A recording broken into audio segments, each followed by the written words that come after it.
बिस्मिल्लाहिर्रहमानिर्रहीम। इक़रा बिस्मि रब्बिकल्लज़ी खलक़।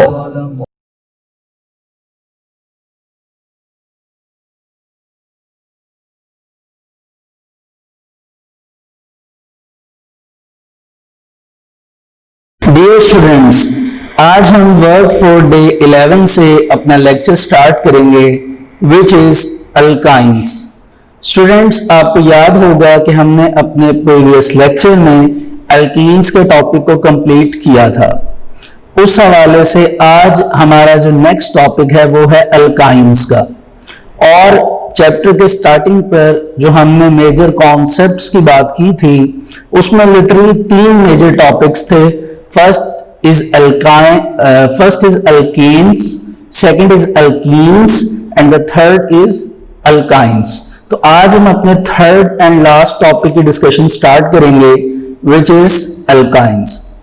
स्टूडेंट्स, इसके लिए कुछ बातें जो हैं अल्काइंस से रेलिवेंट आपको याद रखना पड़ेंगी। इसका स्टार्टअप अल्काइंस का वैसे ही है जैसे हमने एल्कीन्स का किया था और जैसे हमने एल्केन्स का किया था।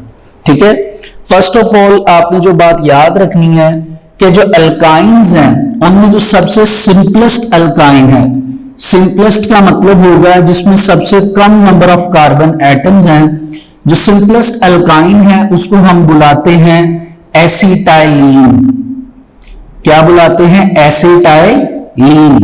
तो अब जाहिर सी बात है जो सबसे सिंपलेस्ट अल्काइन होगा जिसमें सबसे कम नंबर ऑफ कार्बन एटम्स हैं वो असल में एसिटाइलीन कहलाता है या फिर हम उसको इथाइन कहते हैं। ठीक है जी, इसका फॉर्मूला क्या होता है स्टूडेंट? C2H2। अगर आप इसका स्ट्रक्चरल फॉर्मूला बनाएं तो आपके पास 2 कार्बन होंगे जिस बेस पर आप उसको इथाइन तब कहेंगे जब उनके दरमियान कितने बॉन्ड होंगे? 3। ट्रिपल बॉन्ड होने की वजह से इसके लास्ट पर क्या आ चुका है? YNE। और पहले ETH यानी इथा वर्ड है, इथेन से अब हम इथाइन तक आ चुके हैं। इथेन में सिंगल बॉन्ड था, इथीन में डबल बॉन्ड था, अब इथाइन में कौन सा बॉन्ड है? ट्रिपल। ठीक है, इसी वजह से नंबर ऑफ कार्बन एटम्स के दरमियान आपको ट्रिपल बॉन्ड नजर आ रहा है। अब इस कार्बन में अगर 3 बॉन्ड यहां पर शेयर किए हुए हैं तो जाहिर सी बात है 1 बॉन्ड ये किसके साथ शेयर करेगा? हाइड्रोजन के साथ। सेम इस कार्बन ने 3 बॉन्ड यहां शेयर किए हैं तो एक इधर हाइड्रोजन के साथ क्या करेगा?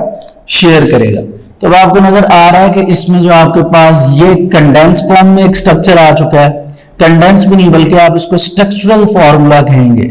और ये स्ट्रक्चरल फॉर्मूला से पहले हमने क्या लिखा है? Molecular formula. ठीक हो गया जी।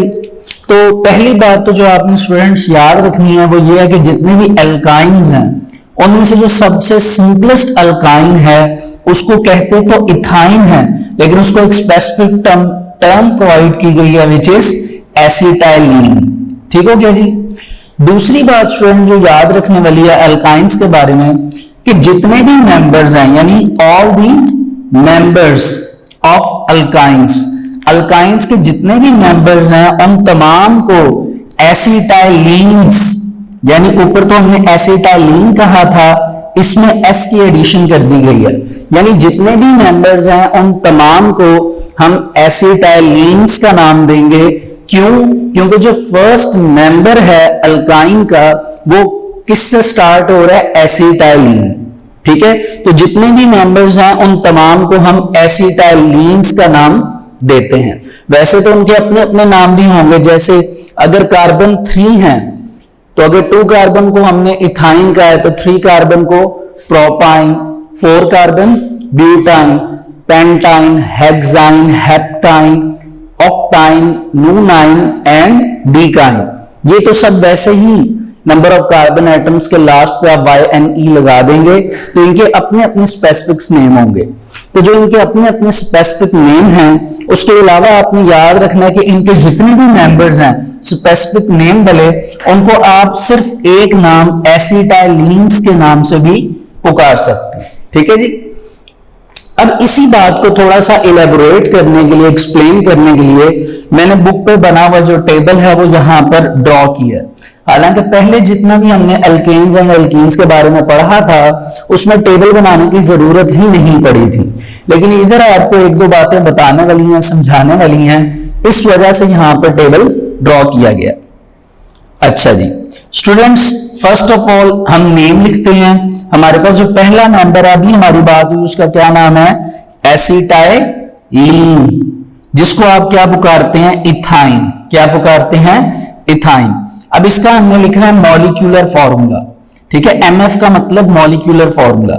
एसिटाइलीन का मॉलिक्यूलर फॉर्मूला C2H2 होता है, आपको स्टार्टिंग में बताया, और जाहिर सी बात है इसका स्ट्रक्चर फॉर्मूला भी आपको समझ आ ही गया होगा कि आपके पास दो कार्बन है जिनके दरमियान ट्रिपल बॉन्ड है, और हर एक कार्बन ने एक एक हाइड्रोजन के साथ शेयरिंग करके अपनी वैलेंसी को सेटिस्फाई किया, ठीक है जी। अब देखिए पहला ये जो मेंबर था अल्काइंस का, जिसको हम इथाइन या एसिटाइलीन कह रहे थे, अब हम अगले मेंबर की तरफ जब जाते हैं तो अगले मेंबर जाहिर सी बात है इथाइन के बाद नेक्स्ट मेंबर कौन है? प्रोपाइन। प्रोपाइन मीन टू से जिसमें कितने कार्बन होंगे? 3। लेकिन इस प्रोपाइन का एक और नाम भी है, इसको हम मिथाइल एसिटाइलीन कहते हैं।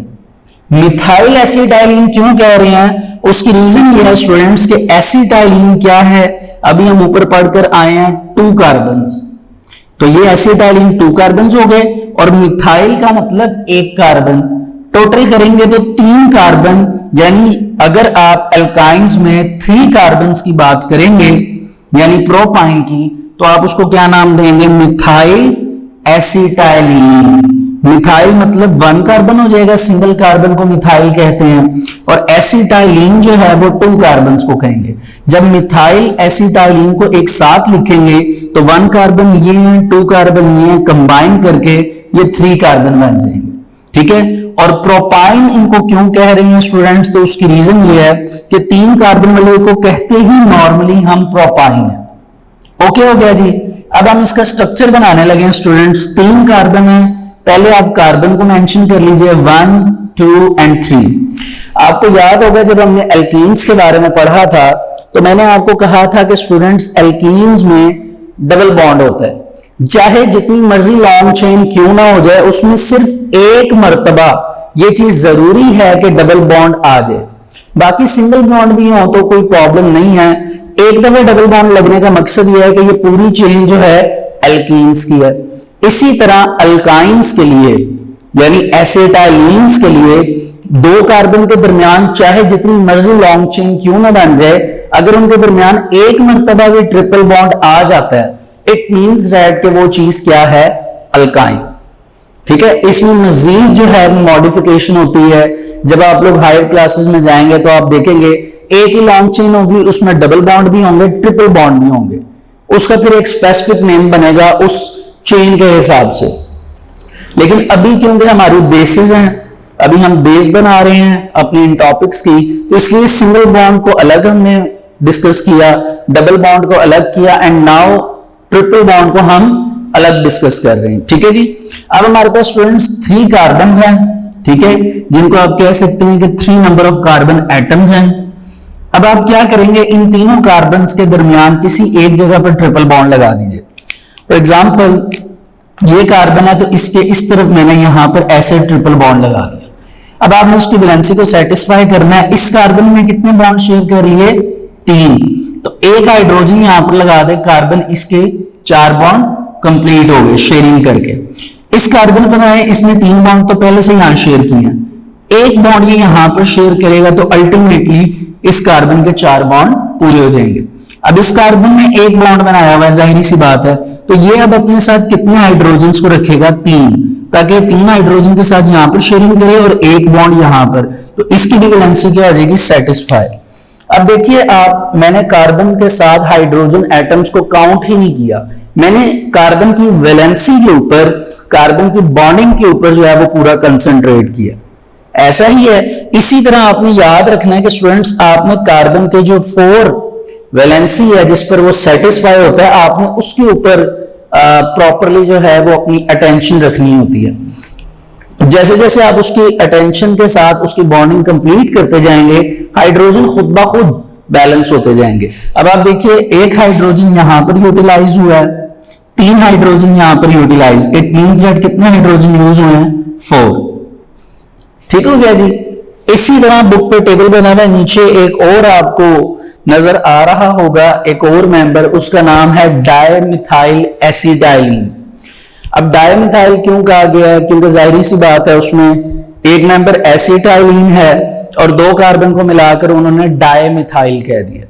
ठीक है, तो अब स्टूडेंट्स हम बुक पर आ सकते हैं, आप देख सकते हैं पेज नंबर 91। आइए इसको साथ साथ रीड भी कर लेते हैं। The simplest alkyne is acetylene. जो सबसे सिंपलेस्ट अल्काइन है उसका क्या नाम है स्टूडेंट्स? एसिटाइलिन, जिसका मॉलिक्यूलर फॉर्मूला C2H2 है। अल्काइंस को जितने भी मेंबर्स हैं उनको एसिटाइलिन्स कहा जाता है because of the name of the first member of the series is acetylene. वही बात आपको जो शुरू में बताई कि जितने भी मेंबर्स हैं अल्काइंस के उन तमाम को एसिटाइलिन्स कहा जाता है क्योंकि उसका जो फर्स्ट मेंबर है वो क्या है? एसिटाइलिन। कहते हैं जी कि जो मॉलिक्यूलर फॉर्मूला है condense, structural and dot and cross formula कुछ अल्काइंस का नीचे लिखा हुआ है। टेबल को आपने स्टूडेंट्स गौर से देखना है ताकि आपको आइडिया हो कि अल्काइंस को बनाने का मेथड क्या है। ठीक है जी, 2 तो मैंने वैसे ही मेंबर्स आपको बता दिए, थर्ड मेंबर आप देख लीजिए।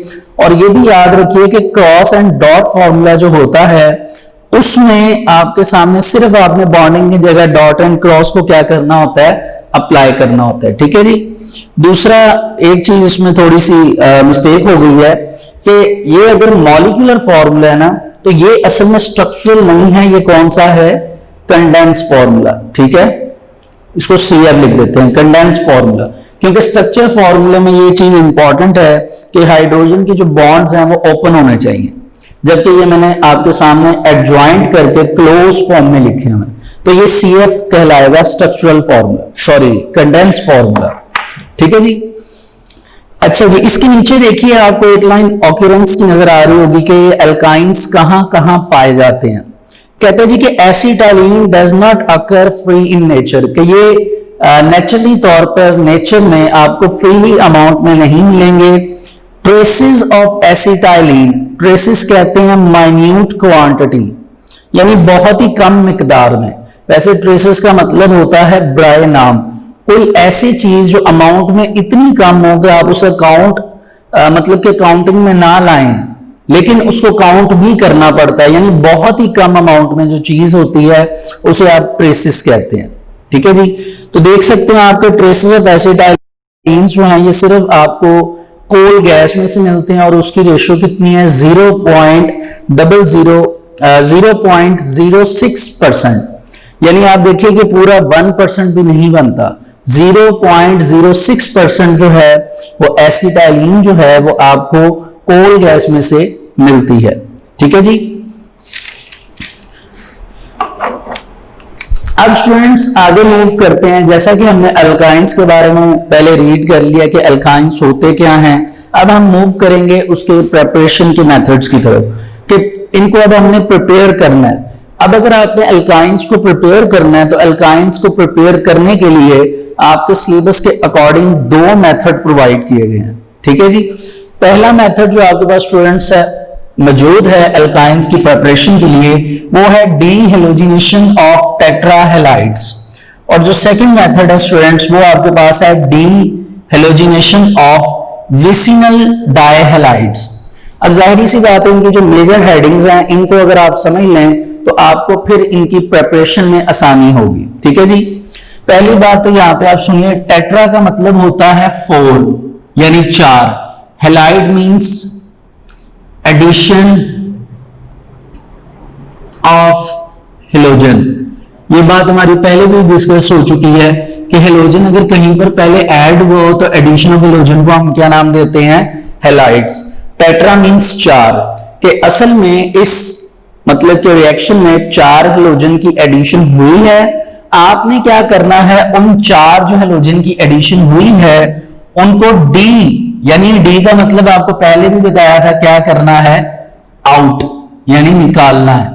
यानी 4 हेलोजेंस की एडिशन हुई है विच इज कॉल्ड हेलोजिनेशन, आपने उनको डी करना है यानी निकालना है। इट मीन्स कि अगर किसी रिएक्शन में 4 हेलोजेंस की एडिशन हुई है और उन 4 हेलोजेंस को अगर आप निकाल लेते हैं तो आपके पास क्या प्रिपेयर हो जाएगा, एक एल्काइन। ठीक हो गया जी। इसी तरह स्टूडेंट्स आपके पास सेकंड हेडिंग है डी हेलोजिनेशन ऑफ विसिनल डायहैलाइड्स। अब देखिए यहां पर डाई का मतलब तो आपको समझ आ चुका है, 2। हेलाइड्स का मीनिंग सेम होगा, addition of halogen, means to say कि आपके पास यहां पर हेलोजन की एडिशन हुई है। अब यहां पर विसिनल का मतलब क्या है, तो याद रखिएगा स्टूडेंट्स, विसिनल का मतलब होता है नेबरिंग, या आप इसको आसान कर लीजिए, नेबर तो आप कह लीजिए कि आपके साथ, घर के साथ जो आपके रहते हैं वो आपका क्या कहलाता है, नेबर। तो नेबर को आप आसान वर्डिंग में कहेंगे आसपास। ठीक है, आसपास से मुराद के ऐसे नेबर जो आपके घर के करीब रहते हैं। इसी तरह डायहैलाइड्स, विसिनल डायहैलाइड्स का मतलब कि 2 हेलोजन जो विसिनल मीन टू से कि एक दूसरे के आसपास हैं, एक दूसरे के क्लोज हैं, एक दूसरे के करीब हैं। ठीक है, आपने क्या करना है, हम विसिनल डायहैलाइड्स की डी हेलोजिनेशन करनी है, यानी डी का मतलब क्या है, आउट, निकालना। हेलोजिनेशन यानी वो पहले से ऐड हुए हैं, जैसे हमने यहां पे लिखा एडिशन ऑफ हेलोजन, यानी 2 हेलोजन्स एक रिएक्शन के अंदर एक दूसरे के आसपास हैं, करीब हैं और उनकी एडिशन हुई है। आपने उन हेलोजन्स को रिमूव करना है यानी निकालना है। अगर आप उन हेलोजन्स को निकाल देंगे, रिमूव कर देंगे, then it is called dehalogenation of vicinal dihalide. Book के ऊपर अगर आप देखिए तो पहला जो मेथड है वो असल में डी हेलोजिनेशन ऑफ विसिनल डायहैलाइड का। मैंने उसको सेकंड पॉइंट पे इसीलिए लिखा है ताकि मैं उसको फर्स्ट ऑफ ऑल एक्सप्लेन करना स्टार्ट कर दूं। ठीक है जी, अब आइए इसका रिएक्शन देखते हैं। इसका जो रिएक्शन बुक पे अवेलेबल है हम उसी को करेंगे। तो आप देख सकते हैं बुक पे आपको जो रिएक्शन नजर आ रहा है, उस रिएक्शन में आपके पास सेंटर में 2 कार्बन लगे हुए हैं, आप देख सकते हैं। पहले हम ये वाला रिएक्शन स्टार्ट करने लगे। ठीक है, आपके पास एक कार्बन ऐसे पड़ा हुआ है, एक कार्बन ऐसे पड़ा हुआ है। ठीक है, 2 कार्बन आपको नजर आ रहे हैं। उन 2 कार्बन के ऊपर आपको एक यहां पर हेलोजन लगा हुआ नजर आ रहा है और एक यहां पर। ठीक है, और ये आप देख सकते हैं दोनों एक दूसरे के आसपास है यानी विसिनल है। हेलोजन आप कोई भी पुट कर लें, बुक वाले ने क्लोरीन को पुट किया हुआ है, आप ब्रोमीन कर लें, कोई भी कर लें। ठीक है, लेकिन बुक के अकॉर्डिंग क्लोरीन ऐड हुआ है। अब बाकी कार्बन की जो वैलेंसी है उसको सेटिस्फाई करने के लिए हाइड्रोजन की एडिशन है। आप देख सकते हैं कि एक हाइड्रोजन यहां पर लगा हुआ है, एक हाइड्रोजन यहां पर लगा हुआ है।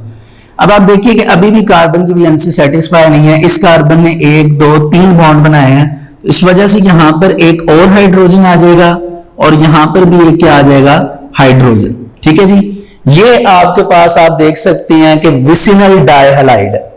ठीक है जी, विसिनल डायहैलाइड, ये आपके पास एक हेलोजन है, एक हेलोजन ये है।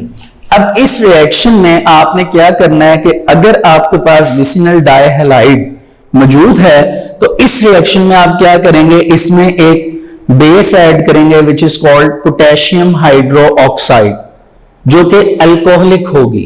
ठीक है, तो अब आप इसमें जब पोटेशियम हाइड्रोक्साइड को ऐड करेंगे तो पोटेशियम हाइड्रोक्साइड का फॉर्मूला स्टूडेंट्स KOH होता है। ठीक है, और जैसा कि बताया गया आपने इसको अल्कोहलिक फॉर्म में यूज करना है और इसका एक स्पेसिफिक टेम्परेचर है जिसके ऊपर ये काम करेंगे which is 100 degree Celsius.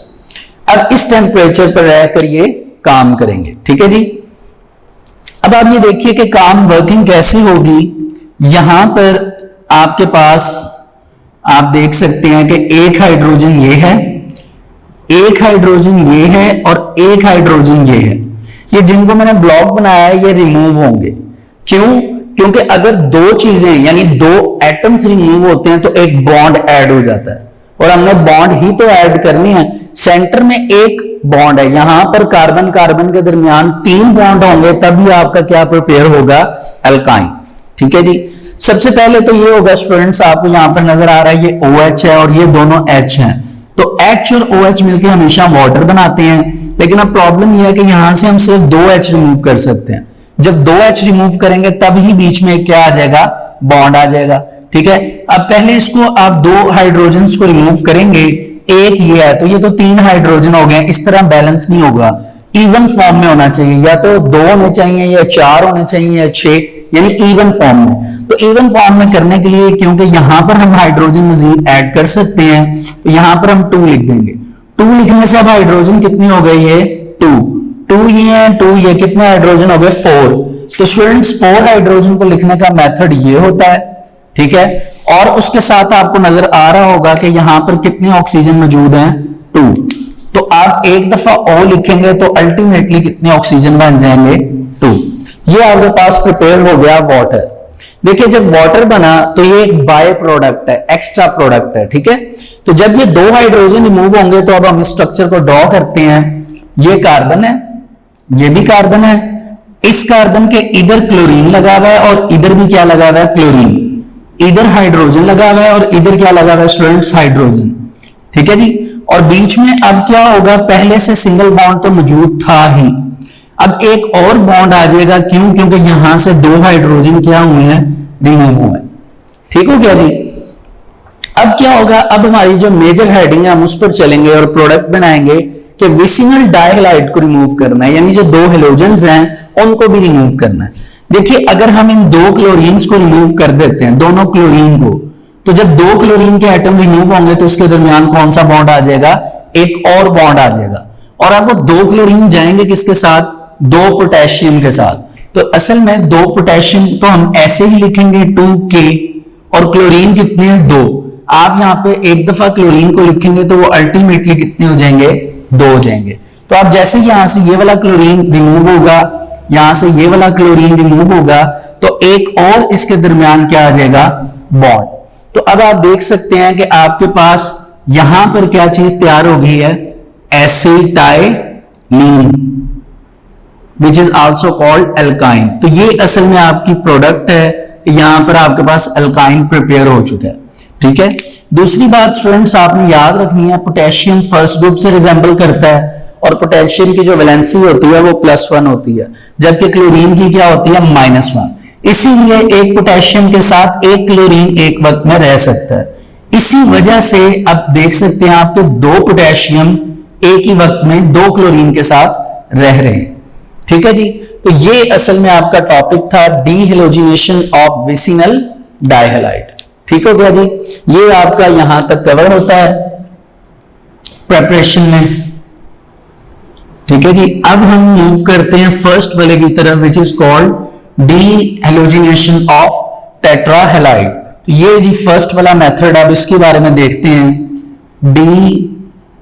डीहेलोजिनेशन of टेट्राहैलाइड meaning आपको पहले बता दिया गया। Tetra means 4, halides mean halogens जिनकी एडिशन हुई है, that's why it is called halogenation. D का मतलब आपने उन्हें रिमूव करना है, ठीक है जी।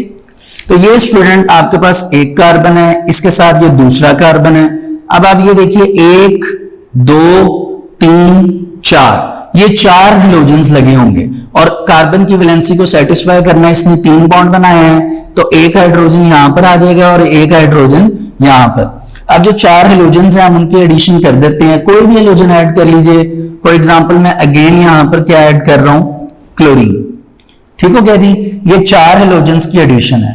इस रिएक्शन के लिए आपको यूज करनी पड़ती है zinc metal in the form of dust, ठीक है। ये बुक पे लिखा हुआ है कि ये डस्ट फॉर्म में होती है, जिस तरह कह लीजिए कि पाउडर फॉर्म होता है डस्ट फॉर्म, और इसके लिए कोई कैटलिस्ट नहीं है, आपने सिंपल इसको क्या करना है, हीट करना है।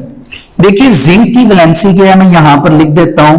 जिंक एक वक्त में हमेशा 2 इलेक्ट्रॉन्स को रिमूव करके अपने ऊपर हमेशा 2 पॉजिटिव लेकर आता है।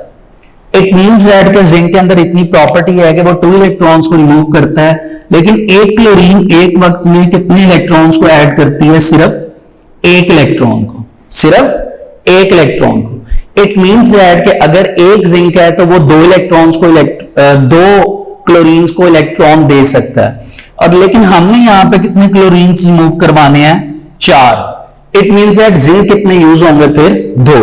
इसी वजह से आप बुक पर देख सकते हैं कि इस जिंक के पीछे 2 लिखा होगा। यहां तक क्लियर है स्टूडेंट्स? ओके, अब इसको रिमूव करेंगे स्टेप बाय स्टेप। आप इस चीज को जो सेंटर वाली है इसी तरह कॉपी करेंगे। ये कार्बन है, इसके साथ ये कार्बन है, एक हाइड्रोजन यहां पर है, एक हाइड्रोजन यहां पर है, ठीक है। पहले आप ये वाला क्लोरीन रिमूव करें और ये वाला क्लोरीन रिमूव करें, तो आपके पास फिर एक क्लोरीन यहां पर बच रहा है और एक क्लोरीन यहां पर। अब आपने दो एटम्स को रिमूव किया, इस वजह से पहले तो एक बॉन्ड था, एक और बॉन्ड अब आ जाएगा, डबल बॉन्ड हो गया। अब आप जो बाकी दो क्लोरीन्स हैं, ये वाला भी, इसको भी रिमूव कर दें और इसको भी क्या कर दें, रिमूव। तो जब दो और एटम क्लोरीन के रिमूव होंगे तो एक और क्या आ जाएगा, सिंगल बॉन्ड। अब आप देख सकते हैं कि टोटली इनमें कितने बॉन्ड हैं, 3 बॉन्ड हैं। और ये अब आपके पास क्या प्रिपेयर हो चुकी है, एक acetylene which is called ethyne. Plus इसके साथ जो बाय प्रोडक्ट बन रही है, 4 क्लोरीन रिमूव हुए हैं, 2 जिंक जो है वो उन 4 क्लोरीन को अपने साथ रखेंगे। जिंक हमेशा क्लोरीन को Cl2 डायटोमिक फॉर्म में एक जिंक अपने साथ रख सकता है, क्योंकि जिंक +2 होगा, क्लोरीन -2 होंगे। अब क्योंकि इन्हें बैलेंस भी करना है तो आप जिंक के पीछे 2 लिख दीजिए, जिससे जिंक 2 हो जाएंगे और क्लोरीन कितने हो जाएंगे, 4। तो 4 जो क्लोरीन थे वो 2 जिंक के साथ जो है वो अपने आप को स्टेबलाइज कर लेंगे। तो इस तरह स्टूडेंट्स ये 2 मेथड हैं। The first is the dehalogenation of vicinal dihalide और सेकंड है डीहेलोजिनेशन ऑफ टेट्राहैलाइड्स। इन 2 मेथड के थ्रू आप इजीली जो है वो अपनी अल्काइंस को क्या कर सकते हैं, प्रिपेयर कर सकते हैं। अब आप पेज नंबर 92 पर आ सकते हैं, आपको दोनों मेथड लिखे हुए नजर आ रहे हैं। इनको मुझे अब रीड करने की जरूरत नहीं है, जब आप इनको रीड करेंगे तो आपको ये बातें खुद समझ आ जाएंगी। सिर्फ आपने जो डीहेलोजिनेशन ऑफ विसिनल डाइहैलाइड है उसके सेकंड लाइन में एक वर्ड है एडजेसेंट कार्बन। एडजेसेंट कार्बन से मुराद क्या है वो थोड़ा सा देख लीजिए कि 2 कार्बन पे जो हेलोजेंस लगे हुए हैं, 2 हेलोजेंस, क्योंकि ये डाइहैलाइड्स था ना, तो जो 2 हेलोजेंस जिन कार्बन पर लगे हुए हैं उन कार्बन को हम एडजेसेंट कार्बन कहते हैं। यानी जो विसिनल डाइहैलाइड्स हैं, जो आपस में करीब करीब हेलोजेंस एक जगह पर ऐड हुए हैं कार्बन में, तो जिन कार्बन के ऊपर ऐड हुए हैं उन कार्बन को आप क्या नाम देंगे, एडजेसेंट कार्बन एटम्स। ठीक हो गया जी स्टूडेंट्स, अब आप इसको रीड कर लीजिए तो होपफुली ये आपको अच्छी तरह जो है वो याद भी हो जाएगा और होपफुली आपको ये अच्छी तरह समझ भी आ चुका है।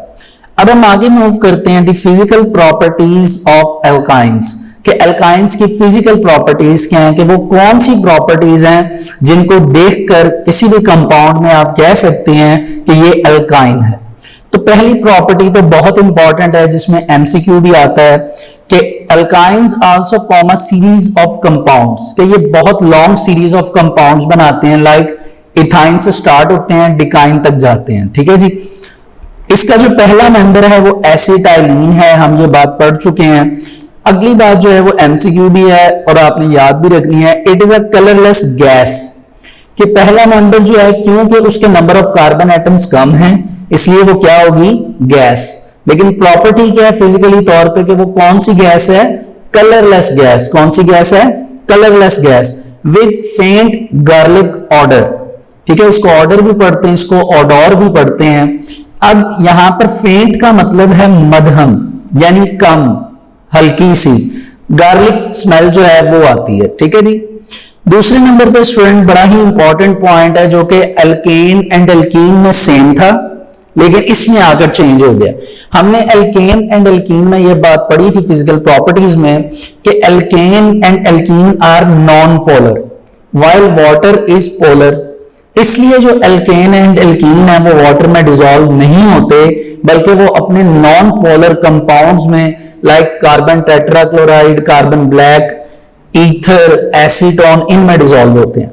लेकिन यहां पर इथाइन का एक पॉइंट है सेकंड वाला, इसको अगर आप देखें तो यहां पर लिखा है कि acetylene is slightly soluble in water, कि कुछ हद तक जो एसिटाइलीन है वो वाटर के अंदर डिसॉल्व हो जाती है, बट मोस्टली चांसेस यही होते हैं कि सॉल्युबल इन ऑर्गेनिक सॉल्वेंट्स। और उन ऑर्गेनिक सॉल्वेंट्स के आगे नाम लिख दिए like benzene, alcohol, ether, carbon tetrachloride, acetone etcetera. ठीक है, अब यहां पर एक बात समझने वाली है वो ये है कि हम तो स्टार्टिंग से ये कहते आ रहे हैं कि वाटर जो है वो सॉल्युबल होता है वाटर सॉल्युबल इसीलिए है क्योंकि वो अपने अंदर सिर्फ जो है वो पोलर सॉल्वेंट्स को डिसॉल्व करता है। पोलर यानी जिसके डिफरेंट एटम्स होते हैं और जिसमें बॉन्डिंग स्पेसिफिक होती है, जबकि ये ऑर्गेनिक कंपाउंड्स तो होते ही नॉन पोलर हैं।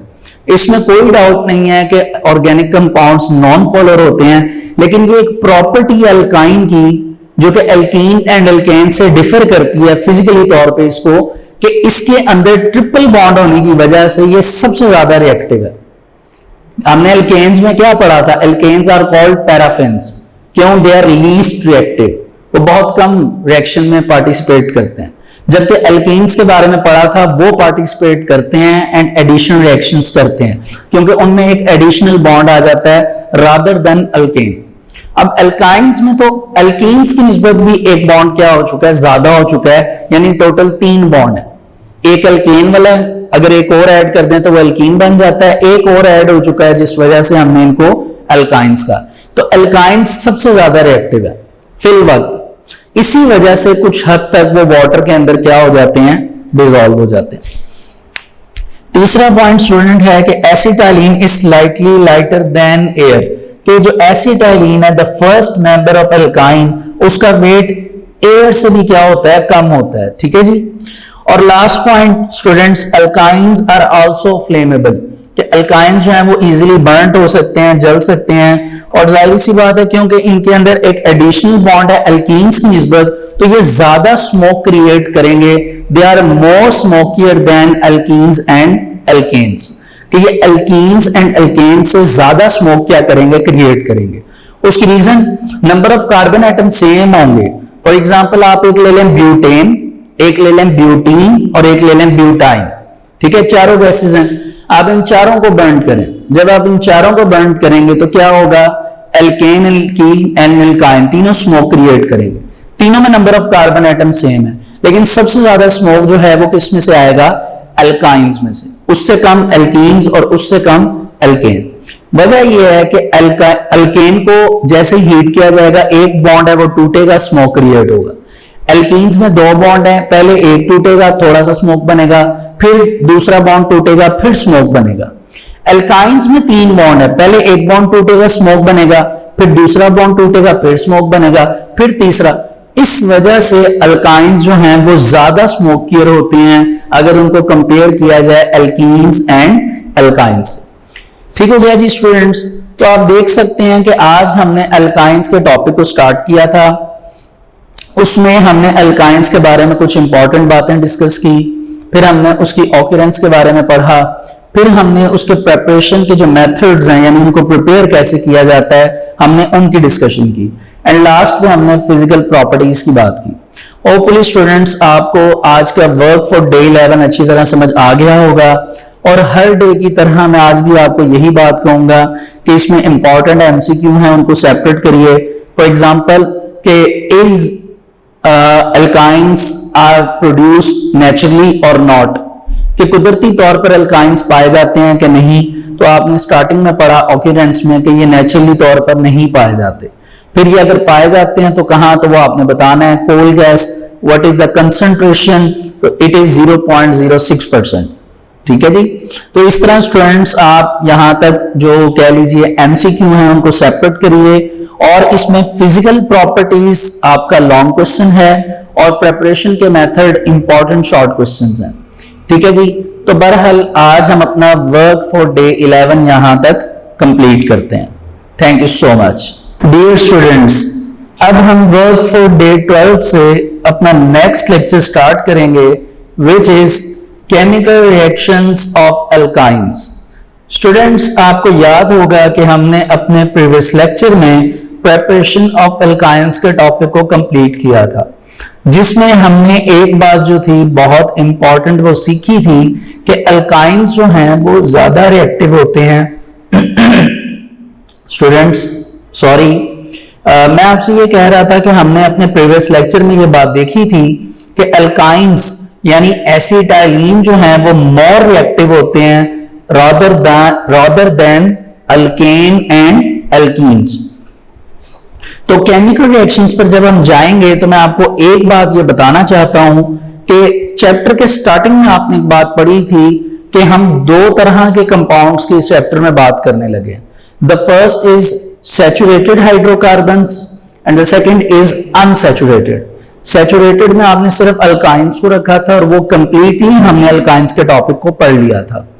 जब हम अनसैचुरेटेड पर आए थे तो हमने कहा था कि अगर अनसैचुरेटेड कंपाउंड्स वो होंगे जिनमें डबल बॉन्ड होगा तो वो एल्कीन्स कहलाएंगे, और अनसैचुरेटेड हाइड्रोकार्बन्स वो भी होंगे अगर उनमें ट्रिपल बॉन्ड पाए जाएं तो वो एल्काइंस कहलाएंगे। इट मींस दैट कि alkenes and alkynes are both unsaturated, जिसका कंप्लीटली मतलब यही बनता है कि जो प्रॉपर्टीज, जो रिएक्शंस, केमिकल रिएक्शंस जो हैं एल्कीन्स करेंगे वो ही एल्काइंस करेंगे, क्योंकि बोथ आर अनसैचुरेटेड। तो जैसा कि आपने एल्कीन्स का टॉपिक अच्छी तरह पढ़ा हुआ है, अगर तो वो आपने अच्छी तरह पढ़ा हुआ है तो इसके केमिकल रिएक्शंस बहुत सिंपल हैं, ठीक है जी। अगर आपने अच्छी तरह वो लेक्चर्स लिए हैं, अगर आपसे वो लेक्चर मिस हैं तो काइंडली उन लेक्चर्स को पहले लीजिए, एल्कीन्स के टॉपिक के, केमिकल रिएक्शंस के, ताकि आपको फिर एल्काइंस के रिएक्शंस समझ आएंगे, ठीक है जी। तो जैसा कि आपसे बात की गई कि जितने भी रिएक्शंस हैं एल्काइंस के, या कह लीजिए एल्काइंस हैं, they are more reactive than alkane and alkene, यानी एल्काइन इन सबसे ज्यादा रिएक्टिव होता है। उसकी बेसिकली रीजन क्या है, वो रीजन आपसे पहले भी डिस्कस हो चुकी है। इट इज ट्रिपल बॉन्ड, कि अल्काइन में ट्रिपल बॉन्ड होता है, ठीक है जी, जिसमें एक बॉन्ड जो है उसे हम स्ट्रॉन्ग बॉन्ड कहते हैं और बाकी दो बॉन्ड्स को क्या कहते हैं, वीक कहते हैं। अब ये क्या स्ट्रेटजी है कि एक को हम स्ट्रॉन्ग कह रहे हैं और बाकी दो को वीक? तो उसकी रीजन ये है कि जब आप टेम्परेचर देते हैं तो पहला बॉन्ड टूट जाता है जल्दी, वो वीक होता है, सेकंड भी टूट जाता है, वो भी वीक होता है। जो थर्ड बॉन्ड होता है, जिसको आप कह लीजिए कि लास्ट बॉन्ड है कार्बन कार्बन के दरमियान, वो स्ट्रॉन्ग होता है, ठीक है। जब आप हायर क्लासेस में जाएंगे तो आप इन वीक एंड स्ट्रॉन्ग बॉन्ड को सिग्मा एंड पाई बॉन्ड के नाम से पढ़ेंगे, ठीक है। तो क्योंकि ये सिग्मा एंड पाई बॉन्ड आपके सिलेबस में इंक्लूड नहीं है, ये आप जाके इंशाल्लाह सेकंड ईयर में इसकी डिस्कशन करेंगे दोबारा। तो जब आप उन क्लासेस में जाएंगे तो तब आपके टीचर्स आपको इसके बारे में मजीद इलेबोरेशन करेंगे कि जो कोवलेंट बॉन्ड कार्बन कार्बन के दरमियान है वो कुछ वीक होते हैं, कुछ स्ट्रॉन्ग होते हैं। वीक एंड स्ट्रॉन्ग को स्पेसिफिक नाम दिया जाता है which is pi and sigma bond. तो मैंने आपको सिर्फ एक क्लू दे दिया, एक हिंट दे दी है, बाकी इन फ्यूचर आपने पढ़ना है। अभी आपने सिर्फ ये याद रखना है कि ट्रिपल बॉन्ड होते वक्त दो वीक और एक स्ट्रॉन्ग बॉन्ड होता है, ठीक है, ये एमसीक्यू भी है। ओके, जैसा कि आपको ये बताया गया कि बहुत सी प्रॉपर्टीज एल्कीन्स की एल्केन्स के साथ मैच करती हैं, तो जैसा कि हमने एल्कीन्स में पढ़ा था कि जितनी भी केमिकल रिएक्शंस हैं एल्कीन्स में वो एडिशन रिएक्शंस की वजह से होती हैं। इसी तरह अल्काइंस में भी जितने केमिकल रिएक्शंस हैं वो तमाम के तमाम जो होंगे वो क्या होंगे, एडिशन रिएक्शन। एडिशन के किसी चीज को ऐड किया जाएगा और ऐड करने पर अल्काइंस के बॉन्ड टूटेंगे, तभी वो केमिकल रिएक्शन कंसीडर होगा। तो हमारे सिलेबस के अकॉर्डिंग हमारे पास स्टूडेंट टू टाइप्स है रिएक्शन की, जिसमें पहला है एडिशन ऑफ हेलोजेंस, कि अगर आप हेलोजेंस की एडिशन करें तो फिर आपके अल्काइंस रिएक्ट करके कोई दूसरी प्रोडक्ट बना सकते हैं। और दूसरा वही सेम टॉपिक है जो आपने एल्कीन्स में पढ़ा था, oxidation with KMnO4 which is called potassium permanganate, कि आपने क्या करना है कि आपने अल्काइंस को लेना है और उसकी ऑक्सीडेशन कर देनी है पोटेशियम परमैंगनेट के साथ, ठीक है जी। अब जैसा कि मैंने आपको इस लेक्चर के स्टार्ट में कह दिया कि अगर तो आपने एल्कीन्स का टॉपिक अच्छी तरह पढ़ा हुआ है केमिकल रिएक्शंस का, तो आपको ये सुनने में आसानी होगी, ठीक है जी। अब स्टूडेंट्स एल्कीन में हमने जो रिएक्शंस पढ़े थे एडिशन रिएक्शंस, उसके स्टार्ट में हमने वहां पर क्लोरीनेशन एंड ब्रोमिनेशन के रिएक्शंस पढ़े थे, जिसमें आपको याद होगा कि हमने ब्रोमीन वाटर जो कि रेड एंड ब्राउन कलर का होता है, ब्रोमीन वाटर, उसकी डिस्कशन की थी कि ब्रोमीन वाटर जो है वो अनसैचुरेटेड हाइड्रोकार्बन्स को आइडेंटिफाई करने के लिए यूज किया जाता है, ठीक है। इसको मैं थोड़ा सा अगर आपको इलेबोरेट करूं तो बात इस तरह की है कि एक बीकर है, उस बीकर में ऑर्गेनिक कंपाउंड है एल्केन। उस एल्केन में आप स्पेसिफिक अमाउंट लेते हैं, उसमें अगर आप फॉर एग्जांपल ब्रोमीन वाटर को पुट करेंगे तो ब्रोमीन वाटर का कलर जैसा कि आपको बताया है कि क्या रेड एंड ब्राउन होता है। आप जैसे एल्केन में पुट करेंगे तो एल्केन अपना कलर चेंज नहीं करेगा, यानी एल्केन में मिक्स होने के बाद ब्रोमीन वाटर का कलर चेंज नहीं होगा, वो डिस्चार्ज नहीं होगा। इट मींस दैट कि ये सैचुरेटेड हाइड्रोकार्बन है। लेकिन याद रखिए अनसैचुरेटेड हाइड्रोकार्बन्स में जब भी ब्रोमीन वाटर को ऐड किया जाता है तो वो ब्रोमीन वाटर का कलर डिस्चार्ज हो जाता है। क्या हो जाता है? डिस्चार्ज। ये प्रोसेस जो था आपने एल्कीन्स में भी पढ़ा था और आपने कहा था कि जब भी अनसैचुरेशन के टेस्ट को आइडेंटिफाई करना होता है या कह लीजिए अनसैचुरेटेड हाइड्रोकार्बन्स की आइडेंटिफिकेशन करनी होती है तो उसके लिए ब्रोमीन वाटर टेस्ट किया जाता है। तो क्योंकि अब unsaturated hydrocarbons alkene and alkynes दोनों हैं तो दोनों में आप ब्रोमीन वाटर का टेस्ट परफॉर्म करते हैं। और जाहिर सी बात है, हमने ये पहले पढ़ा है कि ब्रोमिनेशन इज इंपॉर्टेंट, तो इसी वजह से यहां पर भी जब हम एडिशन ऑफ हेलोजेंस करवाएंगे यानी हेलोजिनेशन का प्रोसेस करवाएंगे एल्काइंस में, तो एल्काइंस के अंदर जो हेलोजन हम ऐड करेंगे असल में वो कौन सा होगा? ब्रोमीन। और ब्रोमीन को जैसे ही ऐड किया जाएगा तो आप इस प्रोसेस को क्या नाम देंगे? ब्रोमिनेशन। क्या नाम दे देंगे? ब्रोमिनेशन। ठीक हो गया जी। तो ब्रोमिनेशन एक ऐसा प्रोसेस है स्टूडेंट्स जिसके थ्रू आप ब्रोमीन को अल्काइंस के अंदर ऐड करेंगे और एडिशन रिएक्शंस को क्या करेंगे? एडिशन रिएक्शंस को क्या करेंगे? परफॉर्म करेंगे। ठीक है जी, यानी एडिशन रिएक्शन होगा। और जैसा कि आपको बताया गया ब्रोमिनेशन क्यों हो रही है? क्योंकि ये एक वाहिद ब्रोमिनेशन का प्रोसेस है जिससे आप आइडेंटिफिकेशन कर सकते हैं किसी भी अनसैचुरेटेड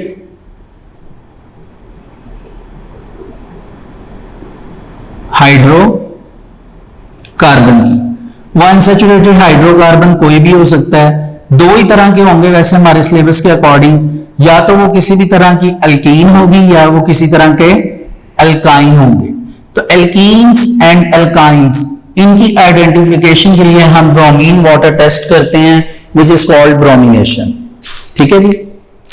बहरहाल यहां पर जो हमारा प्रोसेस है वो एडिशन रिएक्शंस का है। हमने फिल वक्त क्या करना है कि एडिशन ऑफ हेलोजन यानी हेलोजिनेशन की बात करनी है, हेलोजन की एडिशन करनी है। ठीक है, इसकी रीडिंग आप स्टूडेंट्स खुद करेंगे। आप जब इसकी रीडिंग खुद करेंगे तो होपफुली आपको वही रीडिंग रीड करने के लिए मिलेगी जो आपने एल्कीन्स में की थी।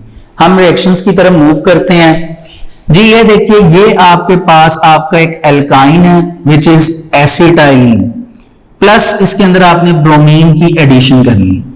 देखिए, आपको ये पहले बताया गया था कि जब दो एटम्स को रिमूव किया जाता है तो एक बॉन्ड की एडिशन होती है।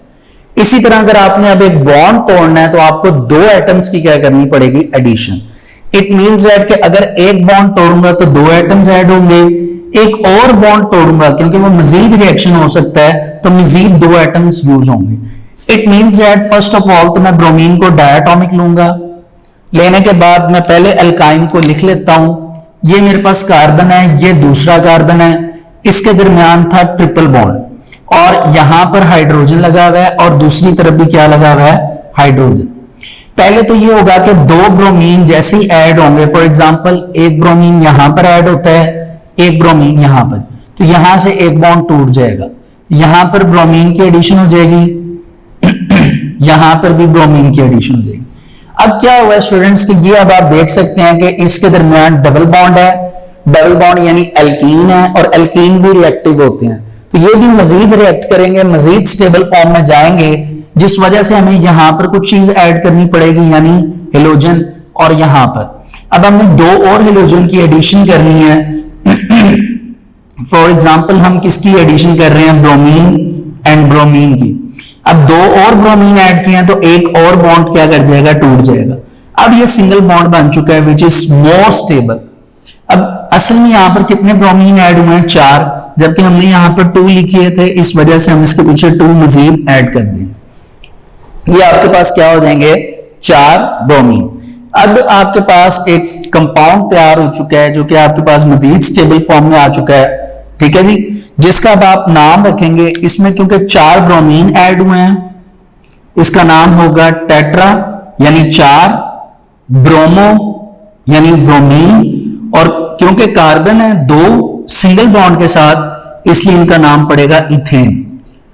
टेट्रा बोरो इथेन भी इसको कहा जाता है, या बुक पे इसका एक और नाम भी है, सॉरी बोरो नहीं लिखना था, ब्रोमो, ब्रोमो वर्ड निकलेगा ना ब्रोमीन से, इसका क्या नाम आ जाएगा, टेट्रा ब्रोमो, ठीक है। और साथ क्या आ जाएगा, डबल कार्बन की वजह से, सिंगल बॉन्ड होने की वजह से इथेन, ठीक है। इसको आप टेट्रा ब्रोमो इथेन कह सकते हैं, या इथेन टेट्रा ब्रोमाइड भी कह सकते हैं, लेकिन बहरहाल क्योंकि बुक पे टेट्रा ब्रोमो इथेन ही मेंशन किया गया है तो आप उसी को लिखिए, तो आपके लिए आसानी हो जाएगी, ठीक है जी। अब आप बुक पे सिर्फ रिएक्शन को देखिए, रीडिंग आप खुद करेंगे, पेज नंबर 93। रिएक्शन में आपने सिर्फ जो प्रोडक्ट बनी है ये इसको देखना है। इसके नीचे आप देखिए लिखा है tetra means 4, bromo means bromine, और इथेन क्यों लिखा गया, क्योंकि आप बिल्कुल सेंटर में देख सकते हैं ये हाइड्रोजन आपने नहीं देखना है, मैंने आपको हमेशा बताया स्टार्टिंग से, कार्बन कितने कार्बन है, 2 कार्बन के दरमियान बॉन्ड कौन सा है, सिंगल, सिंगल बॉन्ड की वजह से 2 कार्बन क्या कहलाएंगे, इथेन। अगर डबल बॉन्ड होता तो कहलाता इथीन, और जैसा कि ट्रिपल बॉन्ड था तो क्या कहला रहा था, इथाइन। तो हमने इथाइन यानी एसिटाइलिन से स्टेबल फॉर्म में जाने की कोशिश की है, इथेन।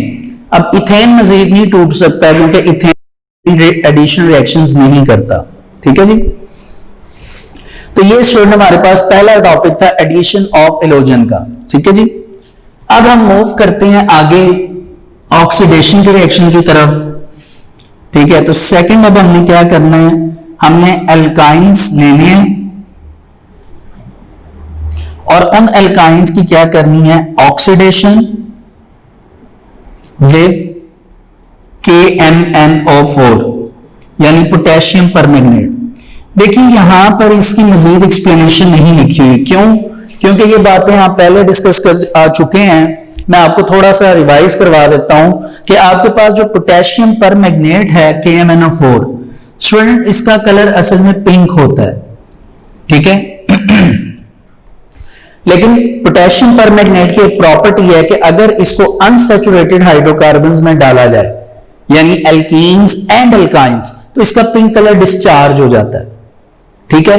तो ये भी एक टेस्ट है जिसको आइडेंटिफिकेशन के लिए यूज किया जाता है। जबकि अगर आप पोटेशियम परमैंगनेट को एल्केन में पुट करेंगे तो सॉरी, तो एल्केन्स में ही अपना कलर डिस्चार्ज नहीं करेगा।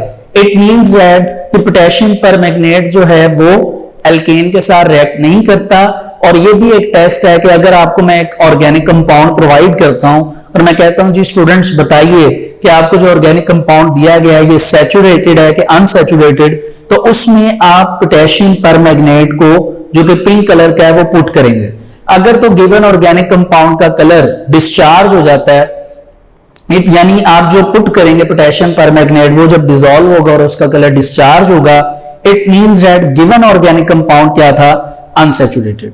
और अगर कलर डिस्चार्ज नहीं होता, सॉल्यूशन का कलर पिंक ही रहता है, तो इट मींस दैट कि वो क्या थे, सैचुरेटेड हाइड्रोकार्बन्स या गिवन ऑर्गेनिक कंपाउंड सैचुरेटेड था, ठीक है जी। तो इसलिए आपने याद रखना है कि KMnO4 यानी पोटेशियम परमैंगनेट जो है वो एल्केन्स के साथ यानी सैचुरेटेड हाइड्रोकार्बन्स के साथ रिएक्ट नहीं करता, ठीक है जी। क्वेश्चन जो एक्सरसाइज का बुक में I think so question number 4 है वो यही है कि एल्केन्स जो हैं वो क्यों रिएक्ट नहीं करते KMnO4 के साथ, या फिर KMnO4 पोटेशियम परमैंगनेट एल्केन के साथ रिएक्ट क्यों नहीं करता। और उसका आंसर यही होगा कि उसका कलर डिस्चार्ज नहीं होता, इस वजह से। बहरहाल अभी हमारा टॉपिक एल्काइंस का है, ये तो मैंने आपको इंफॉर्मेशन के तौर पर बातें बता दी। अब एल्काइंस पर आइए, तो एल्काइंस में भी वही फंक्शनिंग होगी जो एल्कीन्स में हुई थी। एल्कीन में और एल्काइन में डिफर यह था कि एल्कीन में आपने डबल बॉन्ड लिया था, एल्कीन्स में डबल बॉन्ड होता है। डबल बॉन्ड होने की वजह से जब आपने उसके अंदर पोटेशियम परमैंगनेट को ऐड किया था तो पोटेशियम में K जो था यानी पोटेशियम वो बेस बन गई थी पोटेशियम हाइड्रो ऑक्साइड। जबकि हमने ये पढ़ा था कि पहले MnO4 नेगेटिव आयंस होंगे जो अपने आप को स्टेबल करके MnO2 में कन्वर्ट करेंगे।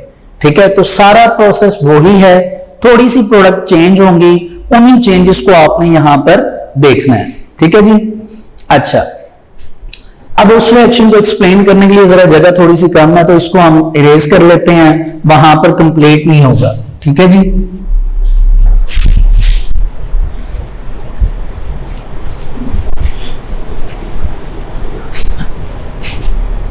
जी स्टूडेंट्स, अब हम स्टार्ट करने लगे हैं अल्काइंस की कह लीजिए केमिकल रिएक्शन, जिसका नाम है oxidation with KMnO4। Oxidation with KMnO4 mean to से पोटेशियम, KMnO4 पोटेशियम परमैंगनेट। ठीक है जी। सबसे पहले तो आप स्टूडेंट एक अल्काइन ले लीजिए, C triple bond CH plus उसमें आप पोटेशियम परमैंगनेट KMnO4 ले लीजिए, और क्योंकि इसका वाटर में सोल्यूशन होता है इसलिए आप इसमें H2O ले लीजिए। ठीक है जी। ये आपके पास रिएक्टेंट्स हैं, वो ही जो एल्कीन में यूज किए थे। अब आप ये याद रखिए एल्कीन में जो रिएक्टेंट्स की कंसंट्रेशन थी वो जितनी थी उससे कंसंट्रेशन 2 गुना हो जाएगी, यानी डबल हो जाएगी, क्योंकि इस वक्त आपने एक बॉन्ड नहीं तोड़ना, इस वक्त आपने कितने बॉन्ड तोड़ने हैं? 2। ठीक है जी। तो आपको याद होगा आपने जब पोटेशियम परमैंगनेट लिया था तो उसकी कंसंट्रेशन आपने ली थी 2, आप जाके एल्कीन्स में देख सकते हैं। जबकि यहां पर अब आप इसकी कंसंट्रेशन डबल कर देंगे, 2 से कितनी कर देंगे? 4, और वाटर आपने वहां पर 4 लिए थे, तो यहां पर आप इसकी कंसंट्रेशन कर देंगे डबल, विच इज 8। लेकिन अल्काइन की कंसंट्रेशन सेम रही थी, आपने एल्कीन्स भी 3 लिए थे, आप ये भी 3 ही लेंगे। ठीक है।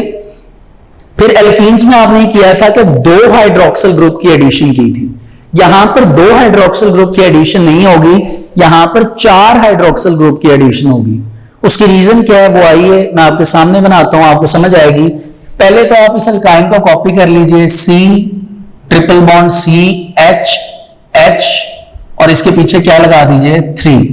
मैंने ये इसी तरह कॉपी कर दिया। अब मैं इसमें हाइड्रोक्सिल ग्रुप लगाऊंगा और बॉन्ड टूटना स्टार्ट हो जाएंगे जो आपको नजर आएंगे। देखिए, अगर मैं एक हाइड्रोक्सिल ग्रुप यहां पर लगाता हूं, एक हाइड्रोक्सिल ग्रुप यहां पर, तो बीच में से एक बॉन्ड टूट जाएगा।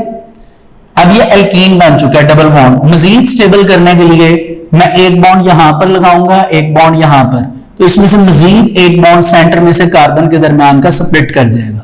अब इसके दरमियान सिंगल बॉन्ड रह जाएगा, जिस वजह से ये एक एल्केन बन जाएगा। ठीक है। अब आप क्या करेंगे स्टूडेंट्स, क्योंकि हमने हाइड्रोक्सिल ग्रुप लगाया तो आप इधर भी OH लिख दीजिए, यहां पर भी OH लिख दीजिए, यहां पर भी OH लिख दीजिए और यहां पर भी।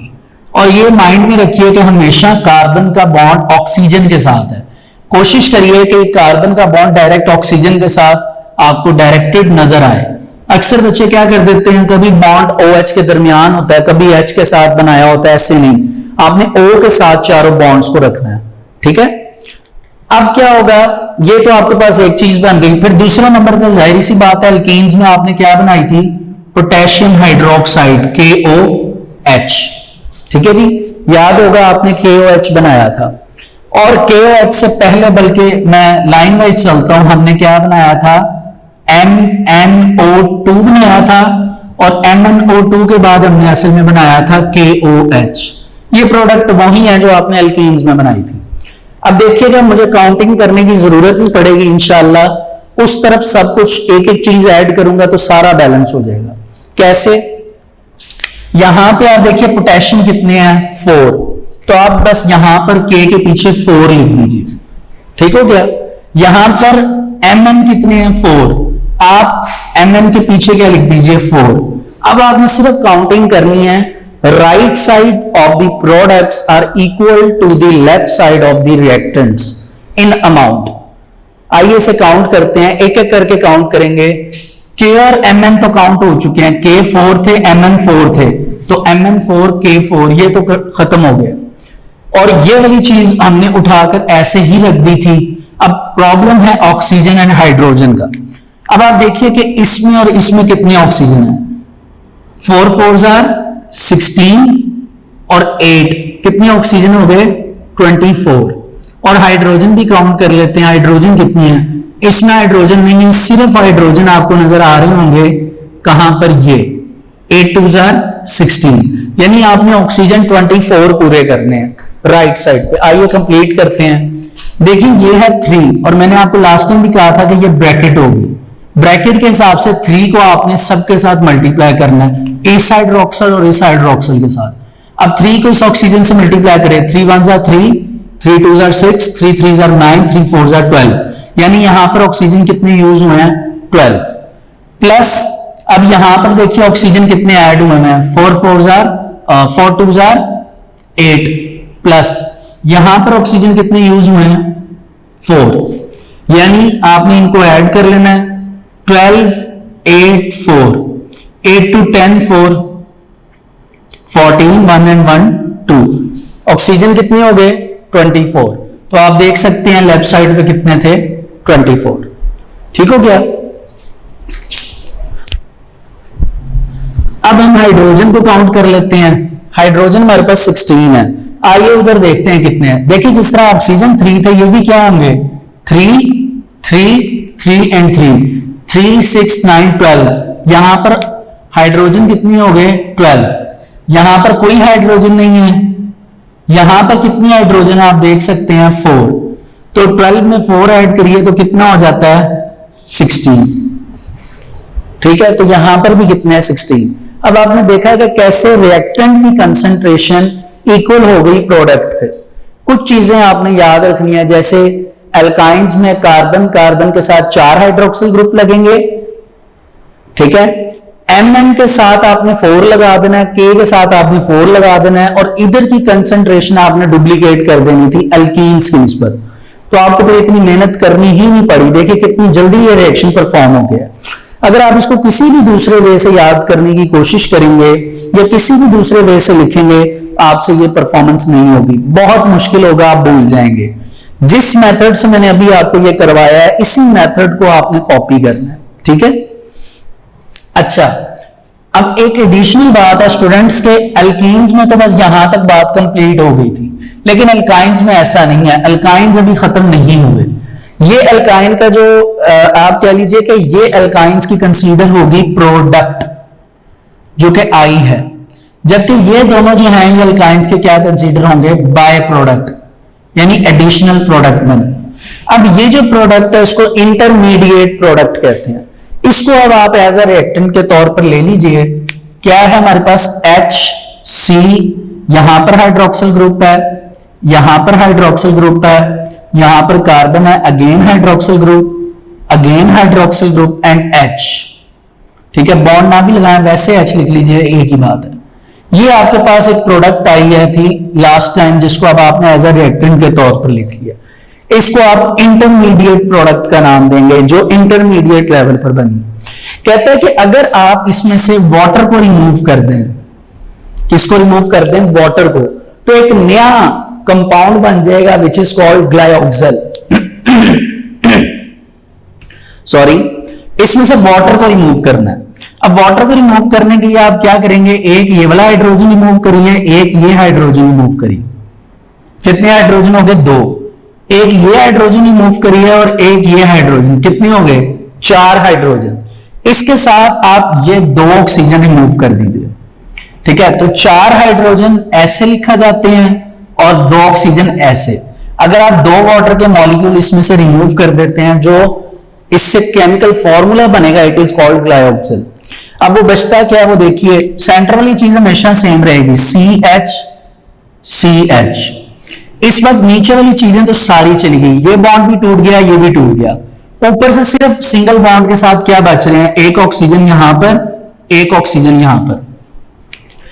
अब देखिए असल में एक्चुअल बच ये रहा है, लेकिन आपने हमेशा देखना होता है कार्बन की बॉन्डिंग को। देखिए इस कार्बन ने कितने बॉन्ड बनाया, इस कार्बन ने एक बॉन्ड ये बनाया हुआ है, दूसरा हाइड्रोजन के साथ, तीसरा ऑक्सीजन के साथ। अब इस कार्बन के पास एक बॉन्ड कम पड़ रहा है, तो असल में जब यहां से बॉन्डिंग टूटेगी तो कार्बन ऑक्सीजन के साथ डबल बॉन्डिंग कर सकता है। कार्बन डबल बॉन्ड इधर बना लेगा और कार्बन इस ऑक्सीजन के साथ भी डबल बॉन्ड बना लेगा। क्यों? क्योंकि ऑक्सीजन के अंदर कैपेबिलिटी होती है कि वो डबल बॉन्ड बना सके। अगर आपको याद हो तो आपने 9th क्लास में 4th चैप्टर जब पढ़ा था टाइप्स ऑफ मॉलिक्यूल, तो उसमें आपने जब कोवलेंट बॉन्ड की डिस्कशन की थी, single, double and triple covalent bond, तो उसमें डबल कोवलेंट बॉन्ड में जब आपने डिस्कशन की थी कि डबल कोवलेंट बॉन्ड कैसे बनता है, तो उसमें जो एग्जांपल थी वो असल में ऑक्सीजन की थी। आप जाकर देख सकते हैं वहां पे कि ऑक्सीजन के दरमियान हमेशा डबल बॉन्ड बनता है। तो इसी वजह से यहां पर ये प्रॉपर्टी लागू होगी कि कार्बन ऑक्सीजन के साथ डबल बॉन्ड बना लेगा। अब आप देखिए, एक कार्बन इसने एक बॉन्ड इसके साथ बनाया, दो बॉन्ड इसके साथ, दो और एक तीन, और एक इसके साथ, कितने हो गए? 4। तो असल में ये जो अब आपके पास, इसने भी 4 बॉन्ड बनाया और दूसरे कार्बन ने भी 4 बनाया है। अब आपके पास ये जो प्रोडक्ट आई है, it is called gly, it is called GLY, glyoxal. अब बुक से मेरा थोड़ा सा मेथड चेंज है, बुक पर उन्होंने एरो के ऊपर -2H2O लिख दिया। उसकी रीजन ये, असल में उनके पास जगह कम थी, उन्होंने एक ही लाइन में पूरा रिएक्शन कंप्लीट किया। आप दोनों तरीकों से लिख सकते हैं। जो बाय प्रोडक्ट होती है उसको रिमूव करने के 2 तरीके हैं। पहला तो यह है कि आप उसको एरो के ऊपर लिख दें, लेकिन नेगेटिव साइन के साथ, जिस तरह बुक पर आप देख सकते हैं वाटर को उन्होंने लिखा हुआ है। दूसरा तरीका यह है कि अगर आप एरो के ऊपर नहीं लिखना चाहते तो पॉजिटिव साइन के साथ उसको रिमूव करवा दें। ठीक हो गया जी? तो ये आपके पास ग्लायऑक्सल तैयार हो चुका है। बात अभी तक खत्म नहीं हुई। अब आप इसको ग्लायऑक्सल को एज अ क्या लीजिए? एज अ रिएक्टेंट के तौर पर लीजिए। तो हमारे पास जो ग्लायऑक्सल का फॉर्मूला है वो हमारे पास क्या है? HC double bond O, C double bond O, H। अब आप इसमें क्या ऐड कर दीजिए? इसमें आप एडिशन कर दीजिए नेसेंट ऑक्सीजन। आप देखिए आगे रिएक्शन में आपको एडिशन में क्या नजर आ रही होगी? Nascent oxygen. ठीक है, एरो लगाकर उन्होंने किया हुआ है ऐसे कि आपने नेसेंट ऑक्सीजन ऐड करनी है। आपको याद होगा कि हम पहले नेसेंट हाइड्रोजन की बात अपने प्रीवियस लेक्चर में कर चुके हैं। इसी तरह नेसेंट ऑक्सीजन को ऐड करना है पोटेशियम परमैंगनेट की प्रेजेंस में। तो क्या होगा? एक ऑक्सीजन आकर इधर अटैच हो जाएगा, एक ऑक्सीजन आकर इधर अटैच हो जाएगा। तो ये फॉर्मूला H के साथ अब आ जाएगा O, उसके साथ आ जाएगा C डबल बॉन्ड O, यहां पर C डबल बॉन्ड O, और यहां पर क्या आ जाएगा? OH। अब यहां पर क्या हुआ कि मजीद एडिशन हो चुकी है। आपके सामने आपको ये रिएक्शन बना हुआ नजर आ रहा होगा। सिर्फ इसमें यहां पर एक बॉन्ड लगा देते हैं ऐसे, HO। ठीक है जी, HO। अब आप देख सकते हैं कि यहां पर प्रॉपर क्या हुई है? शेयरिंग हुई है। ठीक है, इस कार्बन ने 4 बॉन्ड बनाए हैं, एक बॉन्ड इधर, एक बॉन्ड OH के साथ, 2 बॉन्ड ऑक्सीजन। इस कार्बन के 4 बॉन्ड पूरे। अब आपके पास ये जो आखिरी प्रोडक्ट तैयार हुई है, it is called oxalic acid. It is called oxalic acid and it is the end product of ethyne. यहां तक स्टूडेंट्स ये आपका टॉपिक कंप्लीट होता है केमिकल रिएक्शंस का। आप देख सकते हैं कि जिस तरह स्टेप बाय स्टेप बुक पर हुआ है, मैंने सेम वही कॉपी पेस्ट किया है। एक दो चीजें मैंने अपनी तरफ से एडिशन की हैं, वो आप देख सकते हैं। Oxidation with KMnO4 of alkynes, ये बहुत इंपॉर्टेंट लॉन्ग क्वेश्चन है। इसके केमिकल रिएक्शंस आपको देखकर पता चल रहा होगा। इसमें इन केमिकल रिएक्शंस को लिखने के ही मार्क्स हैं, लेकिन इसमें एक मजेदार और इंटरेस्टिंग बात यह है कि ये क्वेश्चन कभी भी आपको इस तरह नहीं आएगा कि right a note on the oxidation of alkyne with KMnO4। ठीक है, ये क्वेश्चन जिस मेथड से आएगा वो मेथड कुछ ऐसा होगा। इसको इस मेथड से ये क्वेश्चन आएगा। For example, prepare oxalic acid from ethyne, या फिर एसिटाइलिन। समझ आ रही है आपको? क्या लिखा मैंने? Prepare oxalic acid from ethyne और एसिटाइलिन, के ऑक्सैलिक एसिड को तैयार करें, इसको किससे? एसिटाइलिन से या इथाइन से। ये सारे रिएक्शंस कॉपी पेस्ट आपने लिखने। पहला क्वेश्चन ये आएगा। अगर ये क्वेश्चन नहीं आता लॉन्ग में तो फिर ये आता है प्रिपेयर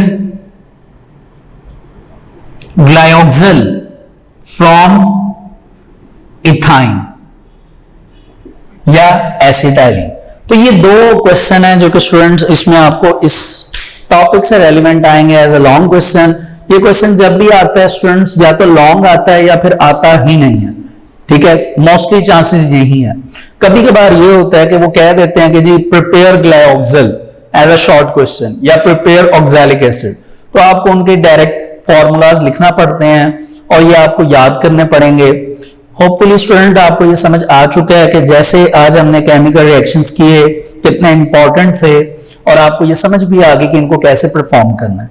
बहरहाल आज हमारा टॉपिक यहां तक कंप्लीट होता है। आपने एमसीक्यूज को सेपरेट करना है और इनको लॉन्ग क्वेश्चन के तौर पर इस टॉपिक को याद करना है, वाइल एडिशन ऑफ इलोजन आपका शॉर्ट क्वेश्चन है, ठीक है। तो स्टूडेंट्स यहां तक आज हमारा टॉपिक कंप्लीट होता है, work for day 12। Thank you so much.